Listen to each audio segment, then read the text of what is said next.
Good evening from Los Angeles. I'm Tavis Smiley. First up tonight, a conversation with popular singer-songwriter Huey Lewis.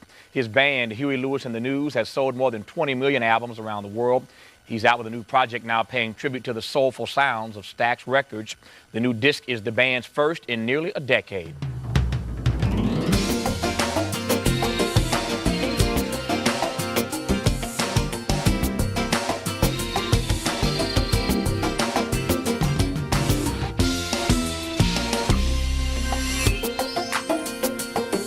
How cool to have Huey Lewis on this program, along with his Grammy-winning band, The News. He's out with a new project paying tribute to the sounds of the legendary music label Stax Records.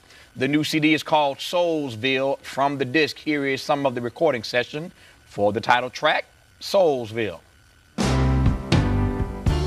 Black man, born free, at least that's the way it's supposed to be. Chains that bind him are hard to see unless you take this walk with me.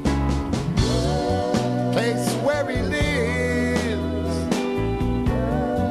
got plenty of names.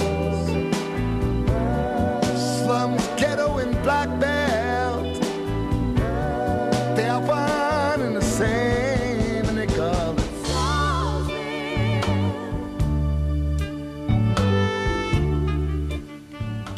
So why, of all the things you could have covered, Huey, why the Stax Vault?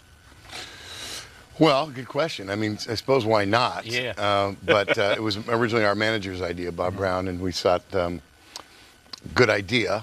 A little apprehensive at first. Obviously, the idea was not to do the ones everybody knows, the sort of chestnuts like Knock on Wood and Midnight Hour, but to try and go deeper in the catalog, if you will, and find some songs that other people hadn't maybe heard and capture them faithfully. So we did it in Memphis, and really had a labor of love for us. It was really fun. Is there some stuff in that vault that even for Huey Lewis and the News you found untouchable? Sure. Yeah. I mean, the Otis Redding tune was the hardest one. We did Just One More Day, which most people don't know, but I mean, that was what are you going to do? You know, what Otis tune are you going to cover, and how are you going to pull that off? So we chose this one. And interestingly, we cut live for the most part, 9 pieces. We had a 4-piece horn section at historic Ardent Studios. They gave us Studio B with the horn section, and the other 5 of us in A. We had a video feed from the horn section to the Billy, our drummer, and then we cut 9 pieces live. And that tune, Just One More Day, which was the Otis Redding tune, we cut in one complete take, with no fixes or performances. So I took it as a nod from the soul gods, if you will. Say, it's okay, boys. Go ahead and sing it. See, I was just about to ask what it felt like to actually record this Stax stuff in Memphis. But I think an even better question, now that I've heard what you just offered, is how you record in Memphis when half of your band is in one room and the other half of the band is in the other room. Well, we're all on full band, so we're all in the same thing. But you can't. Yeah. But I mean, another interesting question is, we're right there in Ardent Studio. So, and the first day we meet John Fry, who runs the place and engineered a lot of the original stuff. And I said, oh, I get it. You know, I said to Jim Gaines, our co-producer, I said, we're going to figure this out whether it's going to work or not, because if these people right here in Ardent dig it, it'll work. And if it doesn't, we know, So how did you settle then on all the stuff again in that vault, particularly to your point, the lesser known stuff? How do you settle on these 14? It was not easy. We actually picked 20. Right. And we met as a band, and we chose 5 at a time.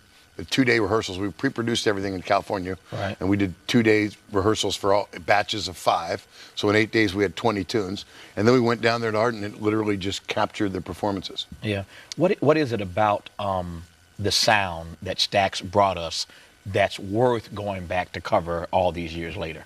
Great question. I mean, great question. Well, Stax was the sort of R&B without the trimmings, as opposed to Motown, which was kind of smoothed over a little bit. Stax is not for everybody. It's primal. It's primitive.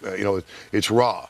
But the other thing is, what we like about that period, I think, is all the voices. In other words, you got a horn section, you got background vocals, there's probably 11 people, and it's the diversity of the personalities in all those voices that makes it interesting. And so the music is to be captured, and I've come to, we went down there and felt it all. I mean, it's very interesting to note that backup band on a lot of these originals was Booker T and the MGs. Two white guys and two black guys who didn't put their picture on the cover of the album in a segregated South. And they were staying at the Lorraine Hotel where they were writing where Martin was shot. This is the time frame of all that. And today, we live in a much more integrated society, but music has become segregated, if you will. You have black music over here and country music over here. So this was a wonderful, fertile time. And I think what's compelling about it is not only the diversity of personality in all the voices, but the fact that it's the life stories infused in the music. People, the original singers who were singing this stuff weren't kidding. It was life and death stuff for them. You mentioned a moment ago, Huey, black guys and white guys, and my guys here on the floor. We're having a conversation about your corpus, your musical corpus, before you walked out and picking our favorite Huey Lewis songs.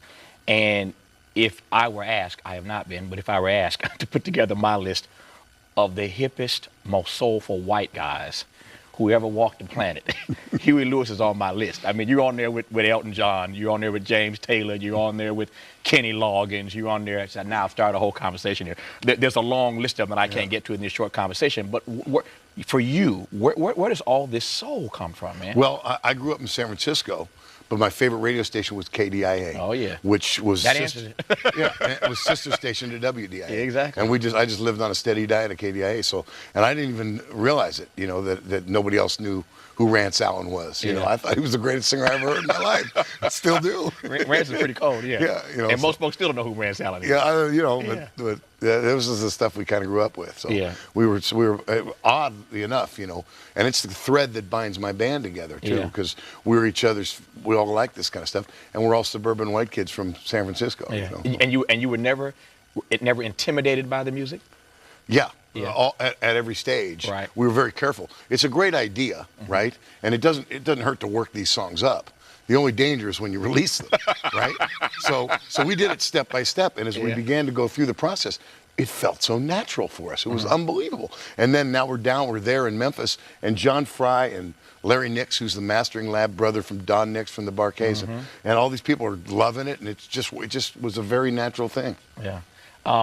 So 10 years almost since the last project.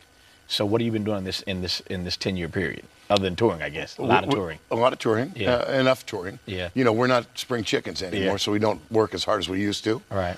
Because that way it's like falling in love all over again. You know. So we've been doing that, and we've been recording and writing as well. But like I say, it's one thing to record and write. It's another thing to put a project together that you think has merit and release it. And so I hear you guys aren't spring chickens, but you still got it, obviously. And so when you're on stage these days, you still get the same thing from it? It still feels as good? You still have as much fun when you're out there? I'm going to tell you the truth. Yeah. We're actually still improving, if you can believe that, for some hold on. crazy reason. You've sold like 20+ million records. Yeah. Everybody loves you. How do you improve at this age? I don't know. I think we're smarter about it, and we're make better note choices maybe. And clearly my range as a singer is not quite as good as it was, but it's and as a band we actually play better than ever. And that's first and foremost what we are as a live band. So the neat thing about this Soulsville project is this stuff just lays out live. I mean, when we play live, it's better, as good or not better than the record. Very easy to sort of replicate. You know what's amazing about seeing you guys in concert is that you remind me of another San Francisco-based group, Frankie Beverly and Maze, or Maze featuring Frankie Beverly. Yeah. Great band. And one of the things about Maze and Frankie is that when they hit the stage, if Frankie is not in particularly good voice on any given night, it really doesn't matter, because the audience knows every lyric to every song, and they will sing Frankie through that entire concert. Yeah.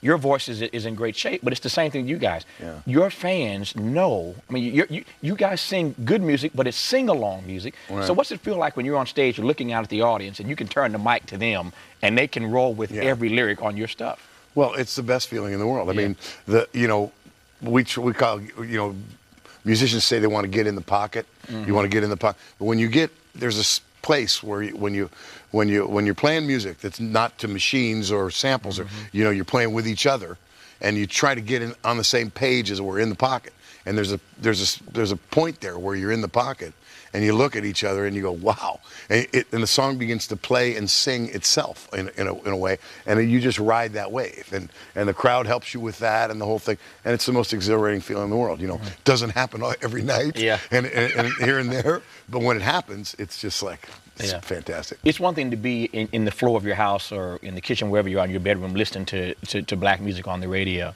When did you know that this was your gift and that you would do this for a living, that this would be your calling, your vocation, your purpose? Well, when I went to college and joined my first sort of fraternity bands, I'd played for a while, and once I started joining a band, I found that although R&B was my favorite music to listen to, all music was fun to play, and I ceased to become a snob. And then we went out and we did all, and my harmonica led me to other musics, and I played country in a country rock band for a while, and then we formed this band and so on. But the interesting thing is, and a couple of critics have pointed this out now, we produce these records ourselves for the most part, and we co-produce this with Jim Gaines, our longtime pal and producer. And when we get done with it, and I listened to the whole thing, it was mastered there, and I listened to the whole thing back to front, I had this weird feeling, and a couple of critics have pointed out the same thing, that it didn't sound all that dissimilar from Huey Lewis and the News. And we had tried to stay real faithful, to the original intent of these guys, and it was like an epiphany. I realized, wow, I really was influenced by these guys, I don't think of it that way. I didn't think of it in terms of our music, but I can hear... That's a great compliment, though, when critics pick up on that, though. It is, actually. For me, it is. How did you pick up, or did it find you? You in this harmonica? How did that happen?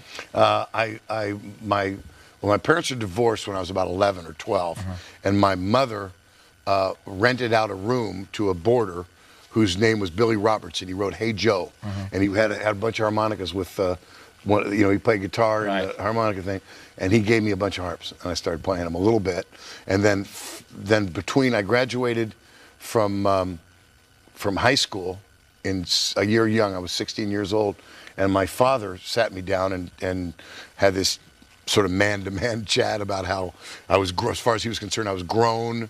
I could do anything I wanted to do. All the decisions were my own. And I just turned 16 in July, and he said, but one more thing, don't go to college yet. Now, one more thing I'm going to make you do. Don't go to college. Go bum around Europe for a year. And I said, but Dad, I want to go to school. I'm going to play baseball and all this stuff. And he said, nope, I'm going to make you do it. And so I brought the harmonicas, and I played my way through Europe. But you never took lessons, though. No, well, I did meet other harmonica players. And then when I came back to the States after a year of that, I went to school for sort of 5 minutes. I went to Cornell University for 5 minutes over a 2-year period, and joined bands. And then I began to study other harmonica players and stuff. So wow. I guess I could have started our conversation here, but since you mentioned that you love baseball and wanted to play baseball, I should have started by congratulating you and the San Francisco Giants. Big story. I mean, how big a deal is that? Oh, really big. It's really big, yeah. Yeah, that was a great series, man. They put so many runs on the board. I've never, some friend of mine said, I've never seen, I've been watching World Series since I'm 11 years old. Yeah. I've never seen better pitching than that. I mean, it was just unbelievable. Yeah. So had you not been Huey Lewis of Huey Lewis and the News, was baseball a real option for you? Well, I was going to be a pro player. Yeah. And then I turned 11. Yeah. That's funny. I assume that you are as proud of this as anything you guys have ever done. I am. I really think it's our best work, and hopefully it'll turn people onto the period. And not to belabor the point, but the nice thing about, I talked about the integrated musicians. I mean, in a world today politically as well, if you're a right winger, you can watch a bunch of TV shows where nobody ever disagrees with you. And if you're a left winger, you can watch a bunch of other shows where nobody disagrees. And that's not healthy. And this was a great, healthy period in American popular music. So we're happy to pay tribute. So here we are in this contentious election week with Huey Lewis and the News, bringing us all together. And we can sing Kumbaya together if we all get the CD. It's called Huey Lewis and the News.